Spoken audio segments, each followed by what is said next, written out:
Hey y'all, welcome. This is the Wow Superheroes After Show. And this is not only a special episode because of how amazing this episode of Wow was this weekend amidst all the wrestling, but it's a special episode because it is Steph Mania 30 Day.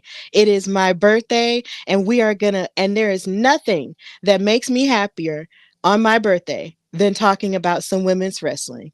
Let's get it cracking, y'all. It's wow.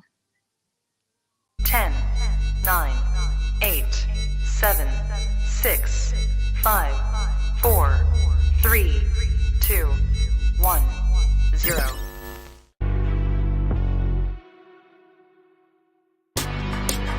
Women's Wrestling Talk, the #1 women's wrestling show on the planet. Hey, like I said, welcome to the Wow Superheroes After Show on Women's Wrestling Talk, the #1 women's wrestling show on the planet. Of course, happy Labor Day or happy whatever day that you are celebrating, because it's a lot of people's birthdays today. If you're celebrating Beyonce's birthday, that's fine. If you're celebrating Xavier Woods' birthday, that's fine. And also if you're celebrating Awesome Kong's birthday or the late great Jason David Frank's birthday today. I totally and 100% understand that, because this is just a day of greatness. It's a day of excellence. But most importantly, if you're watching with us, then you know that today is my birthday. Today, I turned 30 years old. I am a part of the 30 Club, and I am very excited to be here on this show to talk about women's wrestling, which is something I love deeply in my heart of hearts, as you guys know. So, yeah, it's an incredible day to be alive, to be thriving, to just see everything that we're witnessing as wrestling fans, as women's wrestling fans, and just in life, period. Like, we are just happy that you are here with us here on Women's Wrestling Talk. If you're watching live, thank you guys so much for watching live. And then of course, if you want to watch it later, you definitely can. But of course, I'm your girl, Stephanie Hardy, host and creator of the Hardy Wrestling Podcast, host and writer for this fabulous platform, Women's Wrestling Talk, color commentator for the Belladonna Division, Battle Club Pro, Black Girl Magic 2022, and Spartan Wrestling, and the certified Virgoat of Women's Wrestling Talk. And this is Steph Mania 30. But of course, I am not alone. I am here with my tag team partner, the person who definitely warmed my heart with a birthday message on today on Instagram and Twitter. She is the host of NCAT We Trust. She is a panelist at the TwitchCon Wrestling Community Panel alongside our CEO, TK Trinidad. And she is just an amazing person all around. She is Katrina Blake. How are you, Kat? You're on mute. Sorry, guys. I am well. Thank you for the fabulous intro. I'm well, just a little tired because it's been a hectic week. Kitty starts school this week, so a bit insane. But I am well. I'm happy to be here. Talk Smile was an awesome episode, and I'm happy to be here with you on your birthday. Absolutely. And I know it's got to be crazy with the kids, starting school and everything. Like, oh my gosh, I remember how much of, a bear it really was for my mom and my dad to get me and my sister prepared for everything involving school. So I totally get it, except we had to do it a little bit earlier. Y'all have September, we have August here. So it's just like you only have like 2 months, and then you got to snatch everything together. So I totally get how crazy it can be, but I definitely am happy that you're here. Of course, Emily May Heller, aka Emily Be Everywhere, is not here with us because she is traveling, because she was on assignment this weekend for Starrcade, which was during AEW All Out weekend. So we definitely send our congratulations to her for that, as well as a congratulations for our CEO TK Trinidad, who participated in media things at Starcast, as well as participated in the media scrum after AEW All Out. And she asked a question to Tony Khan, the CEO of AEW. So congratulations to both of those women for getting it cracking for the brand, and also for everyone else who got it cracking for the brand this past weekend, because not only did we have All Out, we also had Payback, and I was the host of that after show too, with Cedric and the Salt Shakers. That was really fun, even though it was really late, but either way, it was still fun. And we just had a great time talking about things. So if you haven't watched those after shows for AEW All Out and also for Payback, please go back to our channel and watch it. But in the midst of all of this, WoW Superheroes aired what could be branded as its season 1 finale. That's kind of the way that they were making it out to be, even though on Twitter they did tell me that they maybe have one more episode left. But this felt very season finale-ish to me. So I was just like, huh, what's going on here? But Katrina, how did you feel about this episode of WoW? It was a good episode. I like that we got to see Sophia Lopez twice. And I always like that, we see the greatest attorney in the world always showcasing her clients, her talent. And so that was super awesome to see. But we've been waiting for this matchup between Princess Aussie and Penelope Pink for a little bit. Once we knew she was going to win, the number one contenders. And so we was excited about that. And then obviously the end I was very, very happy about as far as how it wound up playing out. And so I can't wait. I don't want to say it yet, but I can't wait till we get there because we have been mentioning this for some time now as far as when certain people will pop back up. And that was really awesome to see us like, yes, I was super excited about that. So yeah, it was fantastic episode all around. Yeah, it really was a fantastic episode all around. There was a lot of stories that came to, a resolution, I guess you could say, or something that sort of left you a little bit on a cliffhanger as well, for you to watch the next season. But either way, it was a really fantastic episode. It was definitely well produced, well paced. I loved every inch of it. It was great. And of course, if you're watching us on any one of our platforms on Facebook, YouTube, and Twitch, thank you, first of all, for watching on this Labor Day holiday.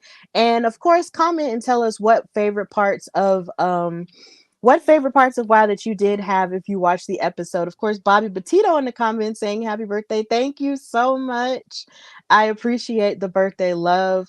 But yeah, this episode was fantastic. In fact, this was a very emotional weekend for women's wrestling as a whole. But I'll get more into that once we sort of get to the end of the episode. Now, of course, the episode started properly with a recap of the events that happened last week's episode with that Falls Count Anywhere match involving the Tonga Twins and Miami Sweet Heat of the Fab Four. And of course, they showed a little bit of all the carnage that took place with that match, which in the end led to the Tonga Twins upsetting the Miami Sweet Heat team and winning the WoW Tag Team titles. Now, of course, this left a lot of questions for us, wondering how is this going to, make the Fab Four feel? What is Lana Starr's, mindset at? Like, is Penelope Pig really afraid at this point that maybe she won't retain her title? Like, there was a lot of questions that were happening there, but in the end, we got a little bit of answers with that. But the card itself started properly with a match between Tormenta versus Chantilly. And of course, we had an appearance from the world's greatest attorney, Sophia Lopez. This was a very Sophia Lopez centered episode, and I really like that, because of course she has a growing clientele. And of course, when you have a growing clientele, that means people are going to see you a whole lot. And that is what happened when it came to Tormenta and also with Las Bandidas a little bit later. I was looking forward to this match simply because these women are just so amazing. The arsenal that they have in ring is just fantastic. So a part of me was like, okay, what is this match going to be like? It's going to be yummy. And that's exactly what it was. Like, it started off, of course, with Tormenta mocking Chantilly Chella's dancing. Chantilly, of course, threw her cape to David McLean, and he looked like a very adorable noodle wrapped up in that cape and everything. He's just so cute, just having all the fun. We just love to see it. And they both started with headlocks in the beginning of the match, but Tormenta kept using a lot of her flexibility to sort of come out of that submission that Chantilly had her in. They were whipping each other around with their arms a whole lot, but Chantilly Chella was very impressive in this match because, of course, Tormenta was probably underestimating her because she's such a dancey, happy person. But in the midst of all of that, Chantilly hit an arm drag and a hurricanrana to Tormenta, which kind of shook her up a bit. And then she also hit a series of drop kicks, which sort of led commentary to ask if WoW should have a WoW drop kick contest.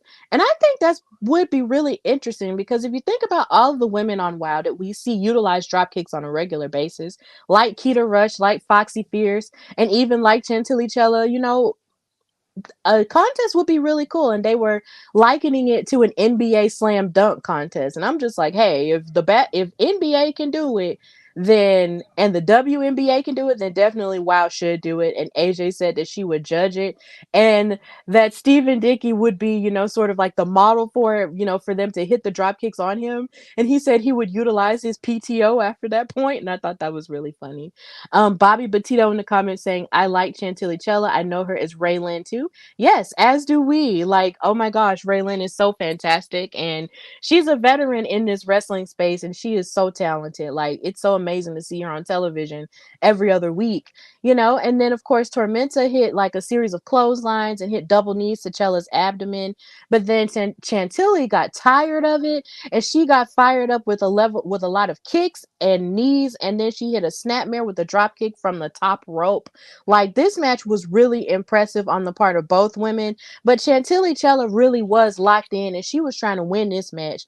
So Tormenta went for a double knees from the top rope, but then Chantilly ducked it, and then she hit her with a spinning kick to her head for the win, and Chantilly Chella got the upset and beat Tormenta, much to the surprise of everyone. And even there was a point where Tormenta hit like her patented move. It's almost like she's lifting up on her shoulders and then slamming them on their side onto the rope, but that didn't even work. And normally that is usually the move that she, ends her matches with, and that didn't work. Chantilly used a lot of her resilience here in this match, and she dug deep and she won. So big ups to Chantilly Chella for winning this match. It was really cool and I liked it a lot. So Katrina, how did you feel about this match, and what do you think this does for the confidence of Chantilly Chella as she moves forward in WoW? I was surprised. I thought this was a fantastic match. And Tormenta, from the first time we saw Tormenta, she's always been super dominant. Like, that was something. She was one of the wrestlers, one of the superheroes that was always super dominant in her matches. And then she was gone for a little bit. And so she came back once again on a tear. And this is no shade to Chantilly at all, because I think Chantilly is a fantastic wrestler. But usually when Tormenta does the things that she do in this matchup, like how she did in this matchup, it usually results in a win. And so, if anything, I want to say maybe Chantilly scouted properly, meaning kind of just looked at what she needed to be prepared for it. Because normally, when she does it, it's done, it's over, the match is over. And in this case, it wasn't. So that did surprise me, because it's like sometimes, like we also make the, like, if anybody gets basketball analogy, I know you're a Kobe fan, when like sometimes you give Kobe the ball, you knew that it was most likely 9.5 times out of 10 in good hands.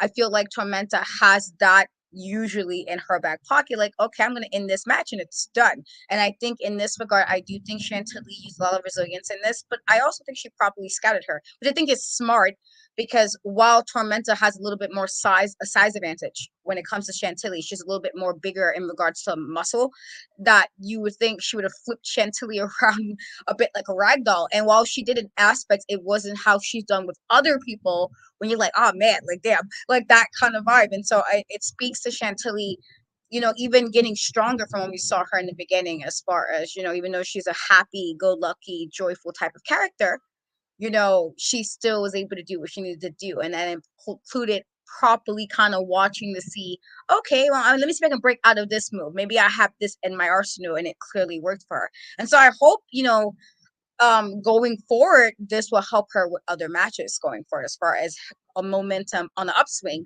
where she'll keep on winning matches, and maybe even make it until, as I feel like, there's only the two titles, and the tag titles and the main title, maybe make it into the main event picture. If she keeps up on the upswing, it's very possible. But I thought this was a good open.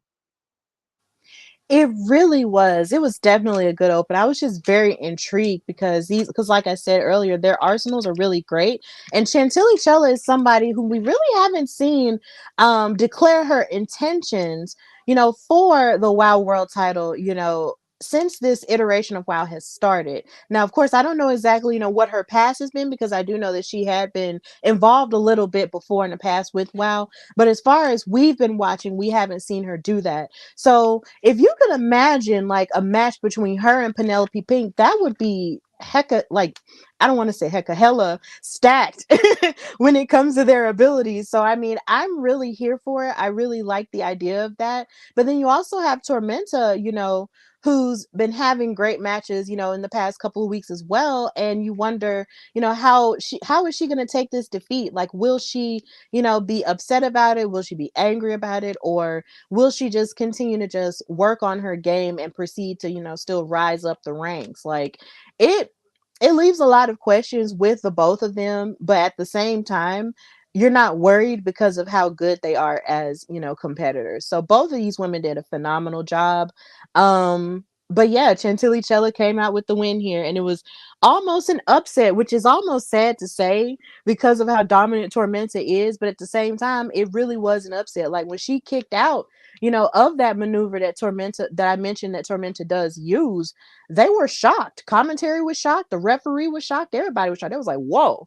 So yeah, you just never know. But Chantilly definitely got a well-earned victory here. JD in the comments on Twitch saying, hey, hey, hey, hey. So yeah, moving on, we did see a recap of the rivalry between Princess Aussie and the Fab Four and their, respective journeys throughout WoW. And of course, we know that, Penelope Pink, became the protege to the fabulous Lana Star, who is a former WoW World Champion in her own right, probably the most dominant one. And I want to say thank you to, I believe it was Chicks Kick Ass on Twitter, who gave me sort of the rundown, or on Twitter, he posted the rundown of everything that all of the women have done, including Lana Star, and I really appreciated that. So yeah, like Penelope Pink gets brought in, they bring in Miami Sweet Heat, they're this amazing faction, and they bring in Vicky Lynn McCoy, and nothing is really getting in their way, right? But then you have Princess Aussie, who definitely has a fighting spirit, who wants to fight to prove to everybody that she is one of the best women that WoW has. And they showed everything leading up to this point, them ganging up on Candy Crush after her match with Penelope Pink, her getting angry about it, her getting the pin onto Penelope Pink, which led us to the main event. So they really did a good job of letting us know the journey of the rivalry, which led to the main event. So that was really cool. So this also led into our second match, which was Team Spirit, or at least this is how it was advertised. Go with me here, y'all. Team Spirit with Ariel Sky, Coach Campanelli, and Randi Rara versus who I call Team Glamorous Beats with Gigi Gianni, Robbie Rocket, and BK Rhythm. So I was kind of looking forward to this, seeing as we haven't really seen Gigi Gianni team up with BK and Robbie before. So I was like, okay, let's see what we got here. And we hadn't seen Team Spirit in a minute. So I was like, okay, well, let's get this cracking. But it didn't get cracking in the way that we thought it was going to get cracking. As it turns out, after Team Glamorous Beats came out, Randi Rara came out with the entrance by herself. You guys heard me correctly. Randi Rara came out there by herself. And when David McClain picked up the microphone from commentary and asked Randi, where are your teammates? She said, I don't know. I haven't seen them. And she sounded so dejected and so sad at the idea that she hadn't seen them. And I was just like, yo, what does this mean? Does this mean she's going to take on all three girls, or what's going to happen here? But of course, David McClain, being the fair man that he is, he decides to, flip it into a singles match. And as it goes into the singles match, Randi was very unsure of herself, when it came to it, but Team Glamorous Beats went ahead and decided that Gigi Gianni was going to be the person to fight her. But of course, we can't have an episode of WoW with BK Rhythm in it without some bars. So she decided to diss Randi Rara and said, sorry your friends couldn't come to the game. They must really think that you're lame.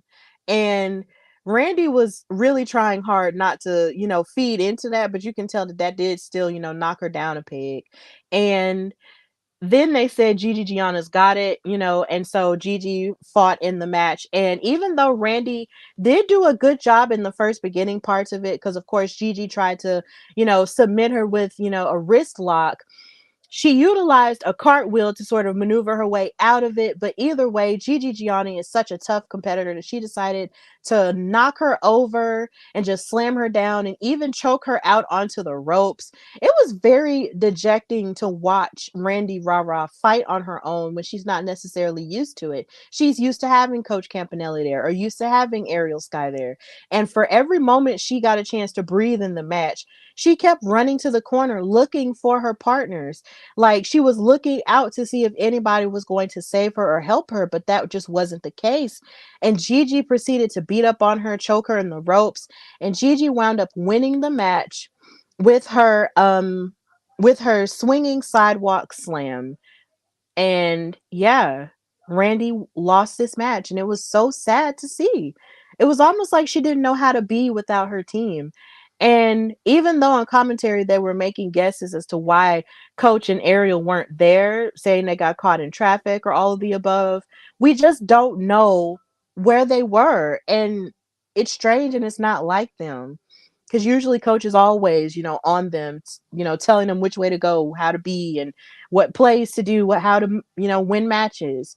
So this was really sad. Randi was really out of her depth here, and she lost against Gigi Gianni. So yeah, Katrina, how did you feel, about this match and how it turned out? I was surprised, and not so much. I don't know because like, and I know Ariel Scott. Like, I know her, or as I know her as Nikki, and she's always somebody who's also always there. And this is now taking Coach Campanelli out of it. Coach is somebody who always thinks she's has the right move as far as her plan. This is so for her not to be there. A part of me felt like maybe they're the reason that they weren't there. That was the vibe I got because I was very surprised by that. It had to be something really serious or important, you know, for them not to show up. If it was a situation, and I did think of it very briefly, like maybe Coach was trying to. I don't get the vibe. I know Coach felt the way before it seemed when Randi was teaming up with Ariel Sky. I don't think she would go this far to teach her a point or teach her a lesson by having them not come out or having Ariel not be there. I know Ariel is like, she's going to take Coach's points because she knows what she's talking about and she's wise, but I don't get the vibe that they would purposely do it to Randy. I think that they were kind of the reason why they didn't show up because it doesn't seem like them.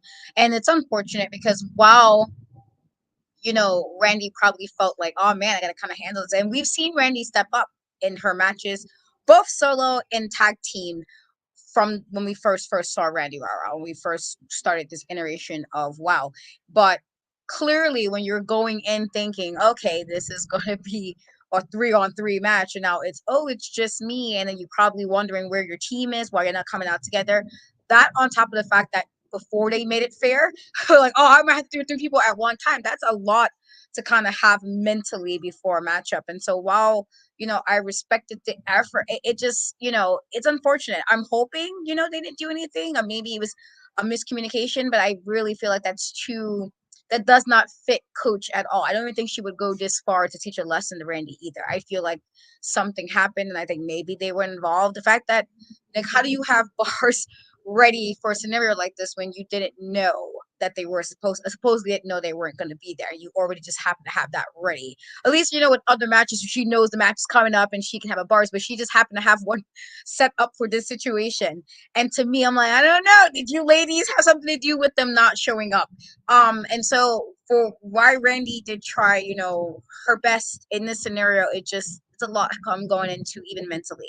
That even though she's gotten better physically in the ring, this is probably a lot because she wasn't expecting that to happen. But it was, even with that being said, a fantastic match, even with the odds clearly really, really against her in this. Yeah, and you made an excellent point. Like we've seen Randi, be able to step up in various situations, whether it's a tag team match or whether it is a solo match. But the thing is, it's just that she's been operating with the team for so long. Like her and Coach were tag team champions once upon a time. It's just like they were so used to operating as one entity that you would almost think that, they wouldn't do anything like this. But you do bring up another valid point, is the fact that even though BK Rhythm is a great, or depending on who you are and your tastes, of rap. She is a good rapper, and sometimes the best rappers do come up with things in a freestyle. But then again, how can you know how to craft this thing if you don't know it's already happened? So I'm also inclined to believe that maybe they did do something to Coach and Randy. Maybe they did beat up on Coach and Ariel rather. And then they came out there confident that they were just going to gang up on her and bully her. Because even as Gigi was wrestling Randy and had her choked out on the ropes with her legs and stuff, Robbie and BK were posing in front of it, and AJ not helping any case at all, saying, "Oh, well, this is the cover of their new album." And I was just like, girl, you're not helping. This is sad. And what made it even sadder was the fact that AJ was like, "Well, maybe does she need a tag team partner?" And I'm just like, AJ, if you gonna get in there, get in there. AJ Mendez, stop playing with our emotions. If you're gonna get in there, please get in there. And she just, she didn't per se, but at the same time, I'm just like, okay, stop playing with our emotions. And Randy really did have to go it alone, and it was really heartbreaking to watch. But hopefully, we will get more answers in the new season, of course. But in the comments, we have Emily, our fellow co-host, saying that she likes Ariel Sky too. Emily also saying happy birthday, thank you. And then Eric popping in saying happy birthday. Thank you so much, Eric, for your wishes. And yeah, it's yet again another mystery that we have to figure out. Um, where in the world are Coach Campanelli and Ariel Sky? Where are they at? If you've seen them, let us know where you've seen them at in Los Angeles. Because we would help, but we're too far. So yeah, we just don't know what happened to them. So before we go on with the second half of the after show, we do have a couple of messages that we do have to give. So we will be right back. Hey peeps, TK Trinidad here, boss lady of Women's Wrestling Talk.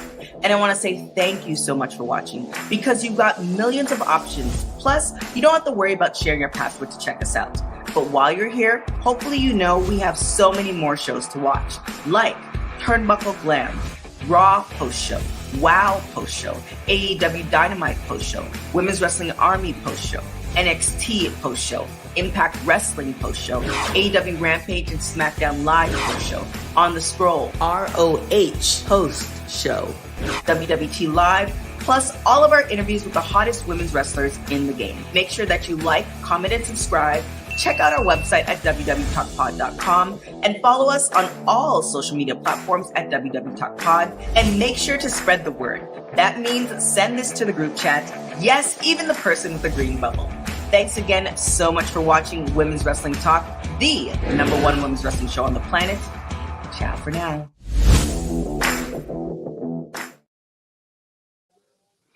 And of course, always sending love to TK Trinidad, our fabulous leader and fearless person who we just follow and just love to listen to in terms of guidance. And we just love her creating this platform for us to talk about wrestling as a whole, but definitely talking about and uplifting the name of women's wrestling. So please check out all of our after shows that we have for every show that is taking place, or every show that you love to watch, and any pay-per-view that happens. And also check out all of our interviews, especially the WoW interviews. We have a lot of those. We have interviews with Sophia Lopez, who was definitely prominently featured in this episode. I have an interview with Penelope Pink that didn't go crazy like I thought it was going to go. Check that out as well. And we also have interviews with Foxy Fierce and Coach Campanelli, who's currently missing. So please check out those interviews, on our website at www.talkpod.com, and subscribe to our YouTube channel as well. So yeah, we're back and we're talking about the rest of this amazing episode of WoW. So this episode, not even this episode, I'm sorry, this match right here had me scratching my head, but then I knew what it was about once I really thought about it. This match came from the Mother Truckers, and of course their adventure from having their truck towed by Samantha Smart, and they got put in jail because of course they beat up on this guy who took their truck from them and really didn't want to give them their keys and stuff. and they got put in jail. So they had to call in a favor with Sophia Lopez, the world's greatest attorney, to get out of jail. And she did say that eventually, she would come to collect a favor from them for getting them out of jail. And they weren't sure what it was going to be, but they would come to find out, and we would come to find out, and it wouldn't be the greatest thing. So that led us to this match, this tag team match between the Mother Truckers, Big Rig Betty and Holly Swag versus Las Bandidas. That's Vivian Rivera and Sylvia Sanchez, of course, with Sophia Lopez out there with them. Las Bandidas came out here with the LAPD. I'm being so serious. They came out there with 12. And what's so funny is I was live tweeting while watching the episode here in Alabama, and I tweeted, "Why is Las Bandidas out here with 12?" And I actually had to explain to somebody what 12 was. So that was really funny. But at the same time, some people know, some people don't know. It's all right. But yeah, the police were out there, and I'm just like, why is the police here? Why? Like, why? And then I wasn't the only person uncomfortable with it. Stephen Dickey was uncomfortable with it, and AJ was uncomfortable with it because apparently she's had some run-ins with the law, and Stephen hasn't. So he's just like, bro, what's going on? Like, do we need to prepare for something? Like, what's happening? But as it turns out, Las Bandidas came out with Sophia Lopez, who came out in a different outfit, I might add, than the one she had on at the beginning. So you gotta love her dedication to style. I like that. I like that a lot. Picasso. So yeah, she came out there with a contract and her suitcase, basically saying that the Mother Truckers have to lay down and lose to Las Bandidas in order to keep themselves out of jail. So the match started, and Big Rig Betty laid down, and Vivian Rivera was ready, was super prepared to take the pin and the cover. But then Holly Swag kicked her off of her mother. And that was the end of that. And they proceeded to fight. They proceeded to brawl outside. Like Sylvia Sanchez was laying down all kinds of hard blows and everything on the outside and even around Sophia. Like Sophia had to duck a couple of times because they were just fighting and scrapping with each other. But once they got back in ring, Las Bandidas did an amazing job isolating Big Rig Betty away from Holly, and then they kept knocking Holly off of the apron and knocking her off of her corner, and they kept beating up on Betty until of course Holly couldn't take it no more, and she finally got the hot tag and started beating up on everybody in this match, and she started going ham with her Karanas, with acting like a wrecking ball like she tends to do a lot of the time with her agility. Like, this match was pretty on fire. And there was a lot of anger and a lot of heat there. But in the end, the Mother Truckers wound up winning fair and square.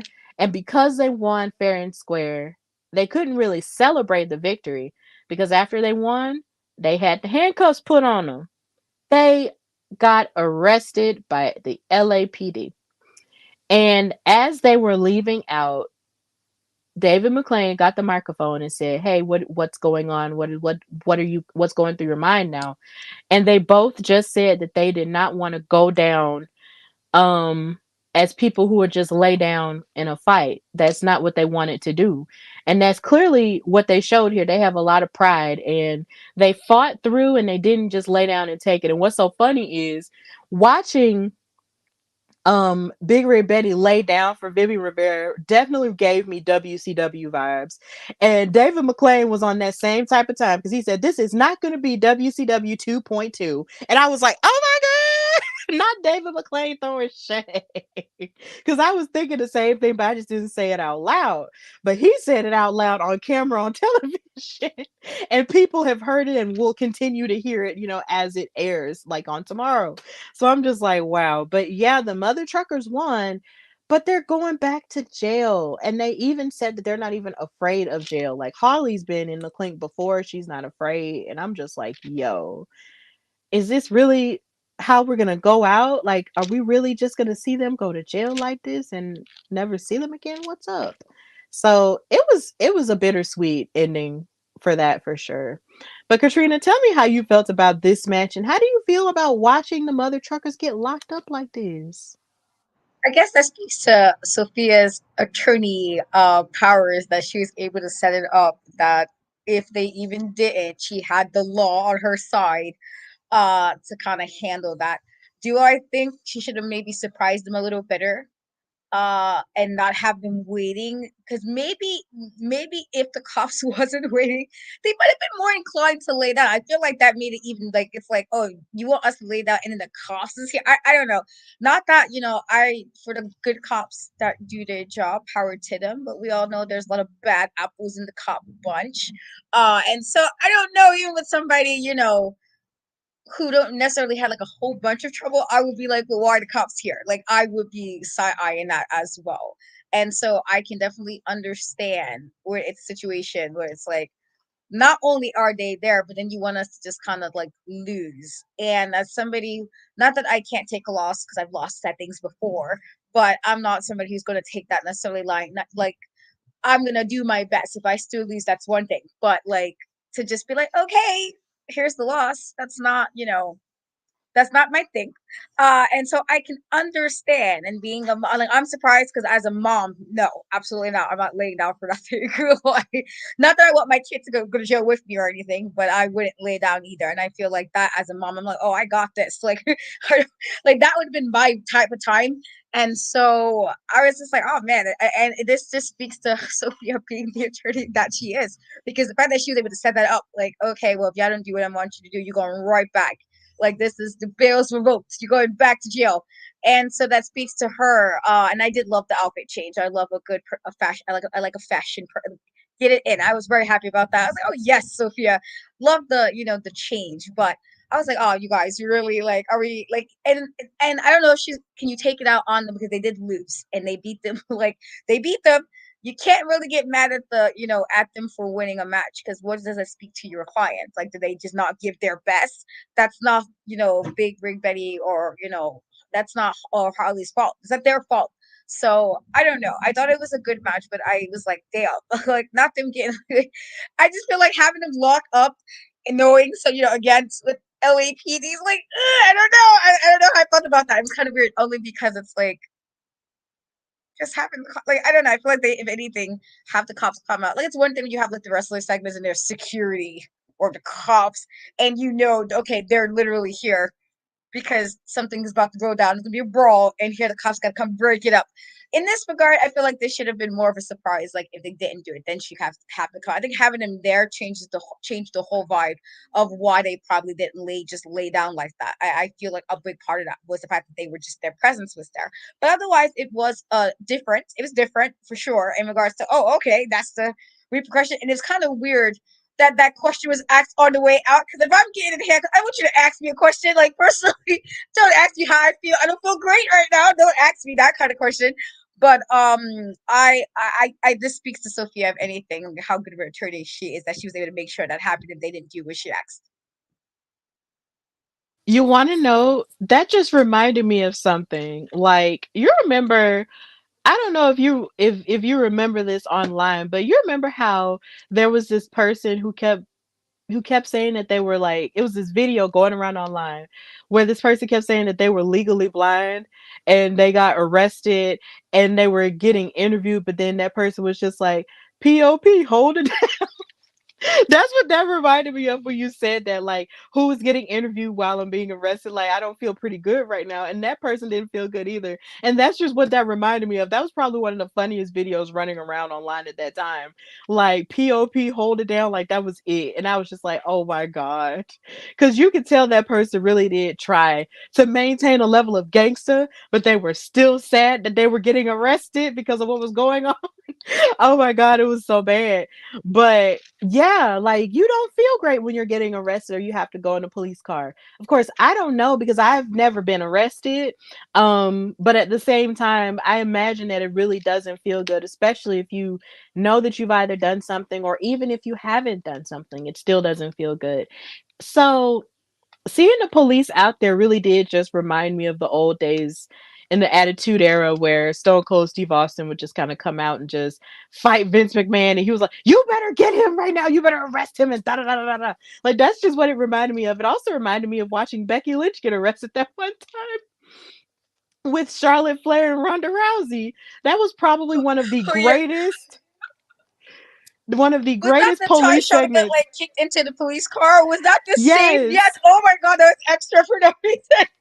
Yeah, Rhonda kneed her face into the police car, and I was just like into the window because the window was broken. It was like bah, and I was like, "Yo!" Like I at the time, I really felt like that was one of the greatest police segments in wrestling history.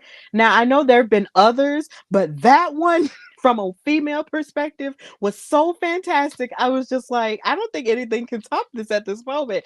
I was so excited. I was just like, oh my God, they're doing an arrest segment with the women. And they sold it so well. Becky yelling, like, kiss my foot, you little weirdo, and all this other stuff. And they're just yelling at each other, kicking at each other. Meanwhile, the police is having the hardest time trying to get them away from each other, got their hands behind their back, but yet they're still fighting. Like, and then what was so funny is they put Rhonda and Becky or Rhonda and it was Rhonda and Charlotte, I think, in the back of the police car, and they proceeded to kick each other when they realized that they were together. That was so amazing. Oh my God. But it just doesn't feel good when you're getting arrested and you having that mug shot, even though of course Becky got hers made into a t-shirt. So I mean, hey, whatever. But either way, it's just hilarious. Oh my God. I hope this isn't the last that we'll see of the mother truckers because of course I know that they do wrestle in other places. And much respect to the other places they do wrestle. But at the same time, I'm hoping that in the next season we do get to see more of them and their adventures in jail, and hopefully they'll be able to get out and not have to utilize the help of Sophia Lopez. Maybe they'll have to get somebody else. Like, I don't know. But either way, oh my gosh, the mother truckers won the match, but they're going to jail. So that's where we're at, guys. Patrick watching on Facebook saying happy, happy, happiest of birthdays. Thank you so much. Oh, and thank you for thank you so much for that. Thank you, thank you, thank you. So yeah. Before we get to the last match though, they did show a clip of what the next episode was supposed to be, but weirdly it kind of had like stuff that we had already seen involving the Fab Four with Penelope Pink and Princess Aussie, and then also with the Fat and with Miami Sweet Heat. So I don't know if that's going to be like a recap thing, or it's just going to be another type of episode where they show more so of storyline things outside of in-ring things. I'm not sure. They have done that before, but like I said earlier, this episode of WoW did kind of give off the impression that this was sort of like a season 1 finale towards the end. So yeah, I don't know what the next episode is going to be. Maybe we'll be on here to cover it. Maybe we won't. I don't know. There are lots of changes happening this week with me. So I don't know. But either way, you'll be informed. So the main event, what we are all here for, was Princess Aussie versus Penelope Pink, the woman who just so happens to always have my name in her mouth somehow, coming out here with the fabulous Lana Star, and this was for the WoW World Championship. These women tore the house down. They tore the house down, and I just don't know any other way to put it, but I'm definitely going to try my best to put it in more ways because these women are at the top of their game. We've seen Princess Aussie, beat Penelope Pink and pin her in tag team action. We've seen her face off against the likes of Tormenta. We have seen her rise in tag team action with Candy Crush. This woman has definitely grown on me in a beautiful way. She is one of my favorites on the show, and I was definitely and 100% on the bandwagon of Princess Aussie dethroning Penelope Pink. But this match got started, and these women just started brawling with each other immediately. Like, Penelope Pink ran at Princess Aussie and didn't even give her a chance to breathe. Just started punching on her immediately, and Princess Aussie started punching on her back. Like, there was just lots of fighting happening between these women, not even technical wrestling, but just fighting. And the thing that I will give credit for Penelope Pink in terms of her ability is that she was being very vicious throughout this match. Like, she was tearing apart body parts on Princess Aussie, just hitting her across the head, mushing her face, slamming her into the ring mat, onto the apron. She even did an electric chair onto Princess Aussie, onto like the ring, like into the table and into a barricade. Like, she was destroying her for like the first couple of like for like maybe the first 15 minutes of this match. She was destroying her, and I'm just like, yo, what is going on? Like, Penelope is vicious. Like, she will destroy you, and she really did try to destroy her to the point to where Princess Aussie was bleeding out of her mouth, and I was just like,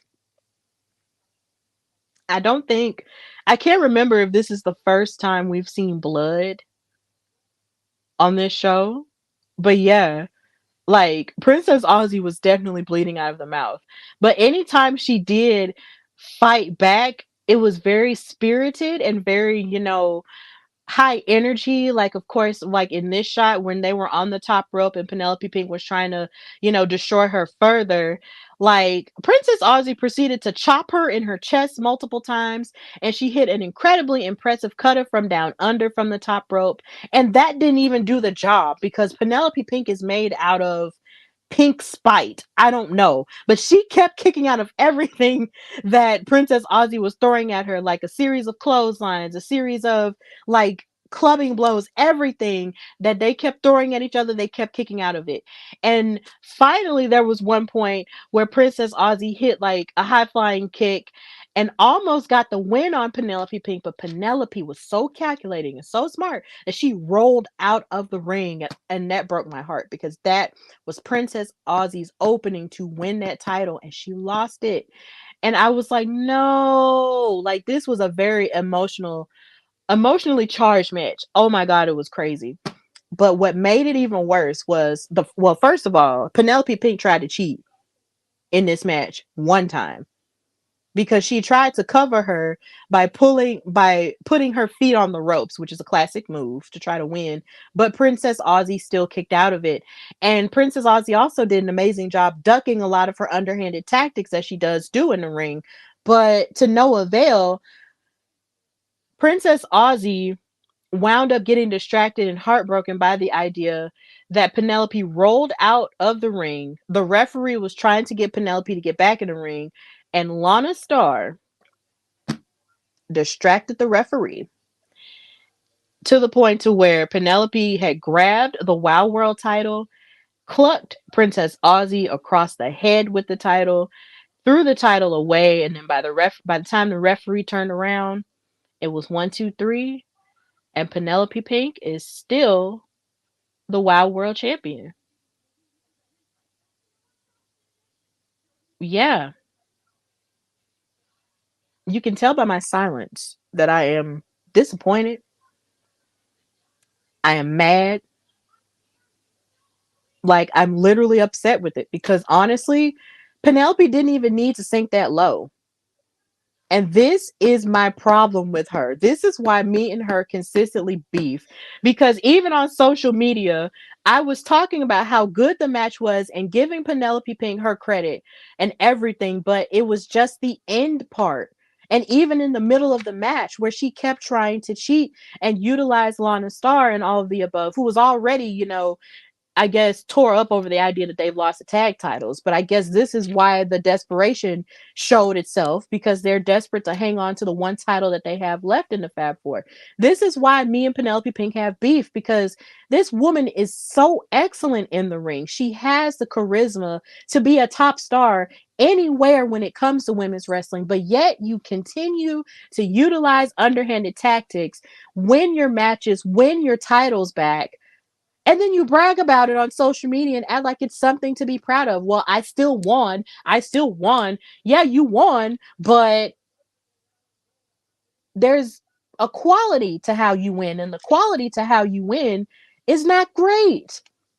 You cheat all the time, and you make it seem like you just don't want to be held accountable for it, which is definitely the reason why we don't like each other. Because she doesn't like that I hold her accountable for her actions. But whatever. She's still the champion. But did she come out looking really good in her celebration? No, because we got a surprise at the end of this episode in the form of the Beast coming from the darkest depths of our mind and attacking Penelope Pink and holding up the title that she never lost. Bet. This is where we're at, y'all, with Wild Superheroes. The Beast is back, ladies and gentlemen. She has returned and she is coming after the title that she never lost. She had to give it up because, of course, she got attacked from behind in the parking lot after she had rehabbed her injury in her knee. But now she is back for real, for real.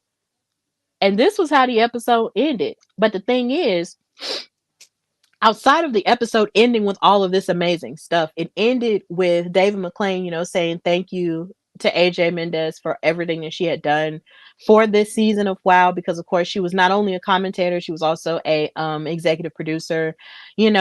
She's done a lot, and of course we did talk about how her contract did come up with WoW, so she won't be with them, but that's not to say that she won't ever go back. But you can tell she definitely was a great part of the show, and they really appreciated that. And this sort of served as a season 1 finale, and it made me really emotional. But before I get into my emotions, Katrina, how did you feel about this match and the journey that it took us on to get us to this point at the very end? Yeah. We I know you dislike Penelope. It's a lot higher than mine necessarily is, because that is something. Well, she definitely does do a lot of underhanded tactics, and that's the tactics that seem to work in the Fab Four. It's why they were champions. Well, at least the twins were champions for as long as they was. His last was underhanded tactics. And I do think Penelope is actually very gifted when it comes into the ring. Even, when she's not wrestling involved. Very gifted, really talented. Definitely somebody that is championship worthy. But with that being said, I also was cheering for Princess Aussie, because in the last couple of weeks leading up to this, we've seen, there was times in the beginning she was there, and then she was gone for a little bit. And there was some tag team in action that was happening. Full of matches. You saw just how much. Sorry about that, people. You saw just how much she wanted to win that title, and I.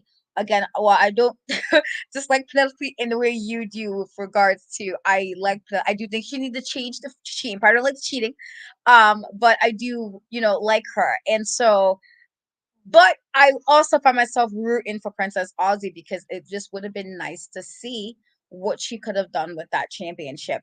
And so for her to, do all that, I felt like the fact that Penelope went to where she went. I think when we watched her win the title at LA Comic Con, she fought well, but it was clean. There was no weird shenanigans that we were waiting to see if it was going to be, and there were none. And we were both very surprised, because we expected her to do something that would have been like, side eye, why are we doing it this way? This time I felt like she was overly aggressive. And I don't know if that, I don't want to say scared, but maybe worried that Princess Aussie actually had a good chance of taking it, because I felt like even the other matches she's had defending that title, she didn't work as aggressively as she did in this match with Princess Aussie. I felt like she was very aggressive from the very beginning. And the fact that every time Princess Aussie looked like she might have been, the fact that even the way she would kick out of it seemed really aggressive. Like, she's like, I'm not losing my title just yet. And I don't know if that speaks to just maybe she was concerned that Princess Aussie might have really taken it from her. I don't want to say scared, because I don't think she's necessarily, I feel like she hasn't really backed away when she needed to. Like situations where you kind of see like the twins, like, okay, next week we'll deal with this. And they kind of move themselves. She's never really done that, as far as like remove herself necessarily from a challenge. But she definitely was fighting with a sense of urgency that she might have wanted this in this match a lot quicker than it went. And so I did see her comments. I definitely did see that online, where she was like, "But I still want it." I'm like, Jesus, Penelope, the beef will never end. But I thought this, even with, unfortunately, Princess Aussie, and that made me a little sad. And then that's where it was like, well, maybe you need just a little more push to keep the mental part of this match, because I think that's what it was. Once she saw the distraction there, I felt like the energy she had in the very beginning faltered just a little, and that was enough to get her. Like, I wouldn't have been more. I would have been like, well, come back, Penelope. I'm not gonna be like sad that you rolled out. This is Penelope. She's gonna try to, it's a smart move to roll yourself out the ring if you're trying to give yourself a minute to breathe. It's smart. but a lot of heel type wrestlers do this. And so I wouldn't even like to have it mess with her that much that she was able to be distracted in that manner. It's unfortunate because that might just mean she needs a little bit more of a push mentally just to keep her. When you're dealing with women in the Fab Four, you have to always kind of be in your P's and Q's with them. You gotta dot every I and cross every T with them. And I think that one lapse of judgment in regards to letting that bother her cost her winning that box. I felt like if she would have kept on that when Penelope got back in, she might not have gotten hit necessarily with the belt. And so that's unfortunate. But I do think both ladies fought extremely, extremely hard.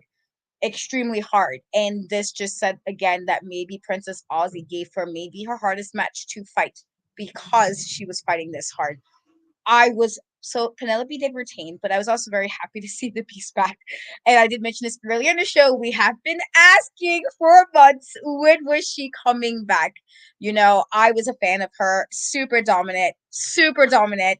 And it was really sad when we realized she had to give the belt away. We were very sad about that. When we covered it on the show, we was sad. We was like, oh man, I hate more than anything when a person has to give their belt away because of an injury.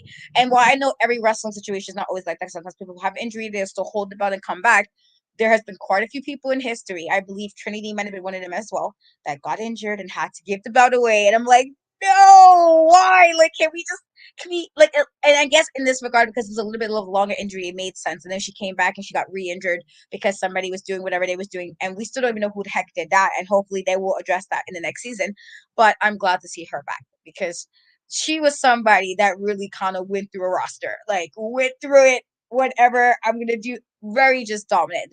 The name speaks for itself. So I was very happy to see her back. And it was like, well, Penelope, this is kind of payback for doing what you did to Princess Aussie. And so now you laid out in the ring and Lana laid out in the ring. It was like, yeah, you had your karma a little bit quicker than most people got it. You got it pretty quickly. But this was a fantastic match. Either way, a fantastic match. And I hope maybe Princess Aussie we get another, like maybe they'll do run it back one more time. Maybe they're running back one more time. I feel like, this shouldn't be the end of her, trying to get it. Maybe one more rematch and see, like, maybe no distractions, kind of what they did with Miami Sweet Heat last week or the week before that, where Lana was not there. And I think maybe this needs to be done and see can she still pull that off without distractions. As for AJ Mendez, I love AJ Mendez, AJ Lee. I love her. I'm a fan. I'm watching her on season 2 of Heels, and she was great. She did a lot of, even in that show, she did moments that reminded me so much of just old AJ Lee. And I was like, oh, like her, like just kind of skipping a little bit in the ring. And I was like, yes, this is it. Like this, I always look at it so extra. Like I'm beating you up. I got time to skip around you in the ring. And that really made me happy to kind of see that even in the her character's El Dorado, if anybody watches Heels. And so it's unfortunate that she's not back, but if she is doing more stuff and trying to, she is an author. I believe a year ago she was doing something on her Facebook and she answered my question. I asked her and I was just like, how was that experience as a writer? How was that, doing that? And she was very kind and responded to me. I was really happy about that. We both I feel like I'm speaking for both of us when I say we would love to interview her, have her on here at any capacity. We would love that because she's truly one of my top favorites. Women wrestlers of all time. Just her being tiny for me was always a plus in my book because I'm like, you're a tiny person and so am I, and you did amazing things for your stature. And so I'm sad that she's gone. I think somebody asked us this last week and we said we were a little sad about this. I am sad, and them thanking her in that way made me very sad about it. But I hope whatever she does going forward, it's happy, she gets happiness and she's doing everything she wants to do and whatever the next chapter is for her.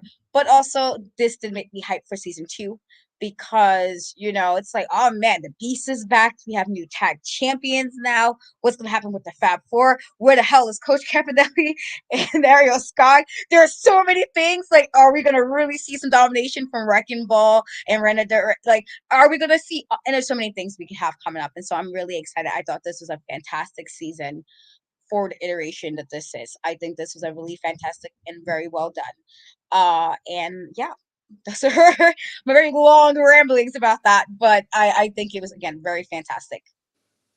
Yeah, it really was a fantastic way to sort of end it because, like we did say earlier, like there's so many stories that we that will definitely be continued in the second season that we will get to see, and I'm really excited about that. But I have to sort of paint the picture of why it was kind of emotional for me to see this sort of season finale, because right after I finished watching it, because of course it comes on in Alabama at 6 p.m., 7 p.m. it was Payback. And on WWE Payback, the very first match on that card was Becky versus Trish in the steel cage match. And just seeing the excellence that Penelope Pink and Princess Aussie displayed in that Wild World Championship match, and then going on to turn that off and then turn on another wrestling program, and then seeing that amazing of a women's match as well in the steel cage, just bless my soul. And then seeing that match, be the love letter to women's wrestling that it was, literally like blessed me in a way that a lot of people may or may not understand. Because as a little girl, and I hope I don't get too emotional talking about this, I would watch wrestling with my dad all the time, and I would always wonder, why is it the women's matches would always be so short? Why it would feel like 1 minute you could walk in a room, and then the next minute, you come back in the room and then the women's match is over. Like, why can't the women fight like the men? That was something that was always eating at me, even as I grew up and couldn't really watch wrestling anymore because I was in school and stuff. And I always wanted the women to fight like the men. And I feel like when it comes to WWE, it became more of a thing, but then it had always been a thing with all of these other promotions like WoW, like Glow, like Impact, who would showcase their women in a way that gave them dignity. And of course, learning about, the Joshi wrestling and how they portrayed women with dignity, even though they have their history as well, but still they have their women with dignity as well. But it's just like learning about that in these last couple of years and discovering WoW at this point of my life and watching it as an all female show for like an hour on a Saturday has really been a huge blessing. And I love it, so much, because we can go back and forth on social media over, certain things when it comes to women's divisions and larger places, all the live long day. We can do that forever. But at the same time, you also have to give credit to the places that are putting in the work for the women collectively across the board. And I'm so happy that WoW exists as a form of escapism from all of the other stuff that may or may not, depending on different situations, give the women their full just due.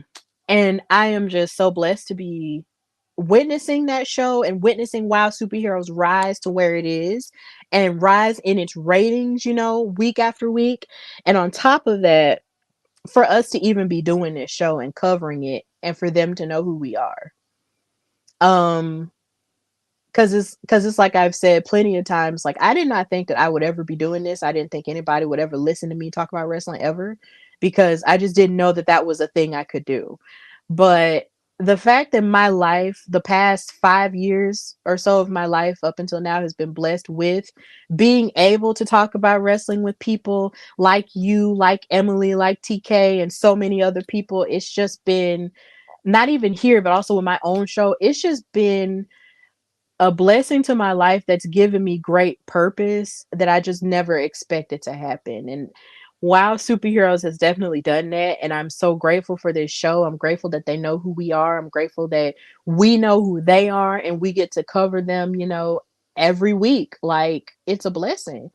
And I can't wait to see what's on the horizon for next season. Like, I literally can't wait, because they do such an amazing job, and it's only going to grow more and more from here and give more opportunities for women's wrestlers. So I'm just really happy.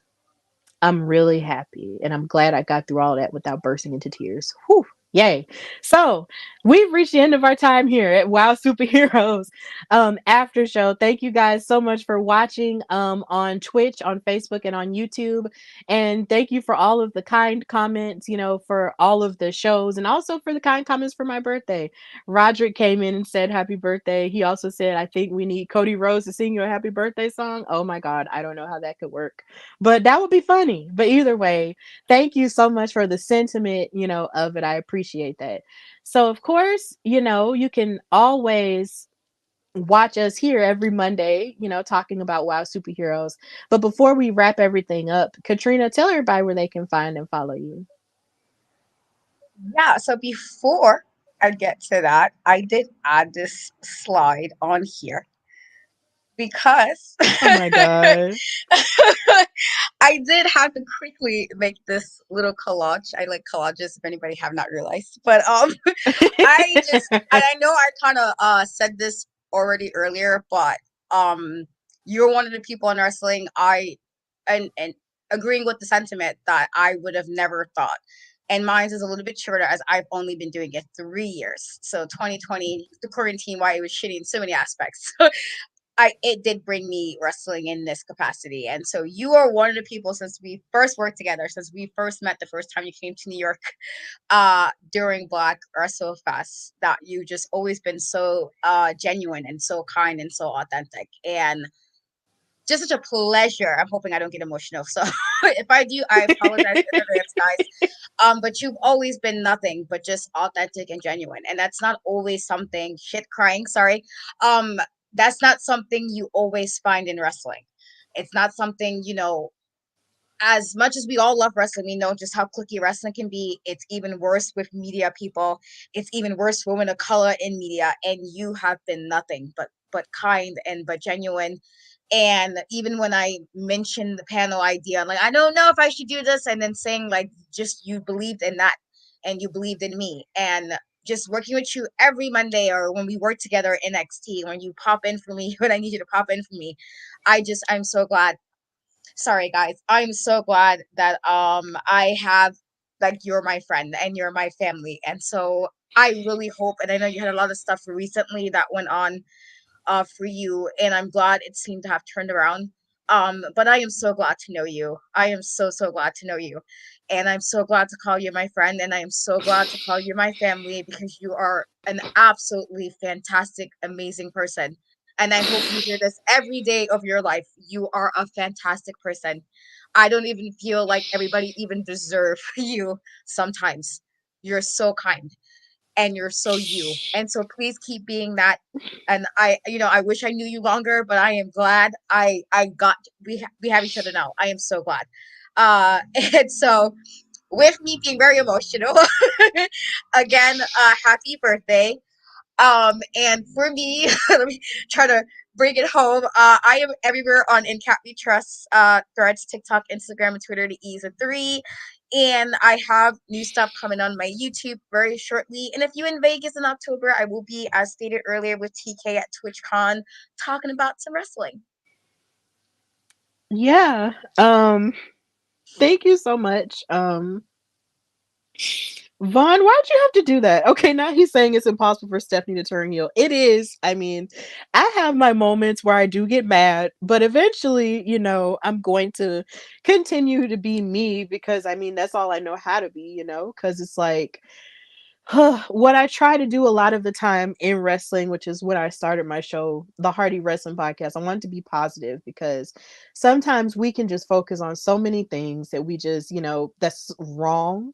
And I wanted to focus on all the things that's right because wrestling is always going to be something that I love and cherish. So I'm going to talk about the things that I love because sometimes it's easier to just do that as opposed to just focus on how bad everything is. And I'm so glad that people even have listened to me through that and even through this. And like I said, like just the family that wrestling has given me, like I never expected it to happen this way. Like I wish we could all live together collectively all the time and see each other every day. I feel like I was just talking to Nikki about this. Like, I wish we could see each other every day, all the time, and just hang out and just eat and, be like that. But, that's just not how geography works. But either way, today I have felt so much love from you, from so many people like Vaughn and from Emily and from TK, from everybody, family, friends, everyone who showed me love for starting this new chapter in my life. Like, it's like you said, everything kind of turned upside down for me, towards the end of July, but it's turning around in a good way. And I'm just really blessed to have, a family like you guys and the actual family that I do have and my friends and stuff. So I appreciate you for that. And also want to give a shout out to my boyfriend because he's the one who created the Steph Mania 30 graphic. And he surprised me with it this morning. And I was just like, oh my God, this is perfect. And Najaquin, I don't know if you're even watching right now because you're at work, but I love you so much. And he's done so much already to make me feel special, but he makes me feel special all the time and not just on the holidays. So I'm really grateful for him for even creating that because WrestleMania is my favorite pay-per-view of all time. So that was epic, and hopefully my life can continue to be a light and not a contribution to the darkness. So yeah, thank you guys so much. Oh, and Latanya, thank you for popping in, at the end. Thank you. Well, you don't have to say belated, because today really is my birthday, but thank you. So you can find and follow me on Instagram and Twitter and Threads at Queen Steph Hardy. Listen to my show, The Hardy Wrestling Podcast, everywhere you get your podcast. I have a new episode that came out this past Friday, so please be on the lookout for that and listen to it and watch it on YouTube as well. And of course, follow us here at Women's Wrestling Talk, where we cry and talk about wrestling and love on each other. Follow us on Instagram and Twitter and Threads and everywhere else at WW Talk Pod. Subscribe to our YouTube channel, which is just Women's Wrestling Talk, and go on our website, which is of course brand new. And it's www.talkpod.com. We do have some good stuff on the horizon, leading up to Hispanic Heritage Month, and I'm so happy for that. And there's just so much great stuff that we have on the horizon. And here again, shout out to everybody who held down the fort digitally and also in person for Starrcast and AEW weekend in person as well. We're doing great things and we're always out here. So yeah, just thank you guys for supporting us here at Women's Wrestling Talk, because we are the #1 women's wrestling show on the planet. And of course, if you haven't already watched Wild Superheroes, please watch it because it's amazing. And just, love on women's wrestling wherever you're at, whether it's indies, whether it's in the bigger promotions or even, the smaller ones. Just love on it and Rage Against the Machine, and just let people know that us women deserve everything that we work hard for. That's not even just in ring, but also intellectually, behind the scenes, everything. We deserve everything. So with that in mind, this has been Women's Wrestling Talk, the #1 women's wrestling show on the planet. And until next time, bye y'all. Happy Labor Day and happy Stephmas. Women's Wrestling Talk, the #1 women's wrestling show on the planet.